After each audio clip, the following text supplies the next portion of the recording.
Umoya omakhaza onelothe elikhulu uqalwe bona usahlele iindawo ezinengi ze-Gauteng, eTlhagwini, Tjingalanga, eLimpopo kunye naKwazulu Natal. Bezesizo elirhabako babawa abantu bona batjheje nababasa imlilo. Kunelothe elikhulu elikhadzisa umongo endaweni ezinengi eGauteng. Abantu abajayele ukuvuka ngamasa kuyabhala nje. Kufanele bambathe injasi zabo ezikulu ngombana kumakhaza kwamambala. It's too cold today. Yes, you can see I have my bomber jacket on today. Kubudisi khulu kulabo abanganamakhaya abalala ngaphasi kwamabhlorho nemakhweni emdala, abanye abalala endleleni. uBradley ohlala endleleni ohlala bawo imali yokuziphilisa uthi njenganje-ke ubawa abantu abanendawo ezifuthumeleko bamhlalise bekuphela ubusika. Ngombana kubudisi khulu kubethwa amakhaza la endleleni. Yeah, if they can come and take us here, to take us to a shelter and put us in the shelter to a safe place, I agree to go. Amakhaza aphazamise khulu namabhizinisi asendleleni.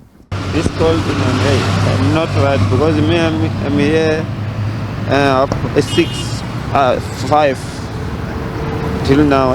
Now Bezesizo elirhabako bayelelisa abantu bona batjheje khulu nabasebenzisa amahita nentofana zokufuthumeza. Abanye bagcina sebabasa imlilo, lokho kwenza abonyana kutshe imlilo yamadlelo begodi kutshe nemtlhatlhana. Njengombana kwenzekile emtlhatlhaneni yawamayimai kwabhubha umuntu omunye, kwathi abama-50 basala banganabuyo. We just want to urge all our residents throughout the city of Johannesburg to exercise caution when using heating devices. Make sure that they are not left unattended. Ngqongqotjhe zebhoduluko ugandelela ukuthi izakhamuzi zitjheje khulu nazibasa imlilo amalanga la.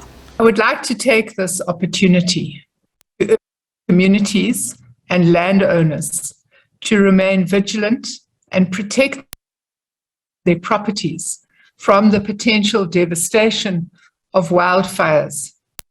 Ezulu salapha kwa SABC sithi amakhaza la kulindileke bona arage bekube ngipela veke.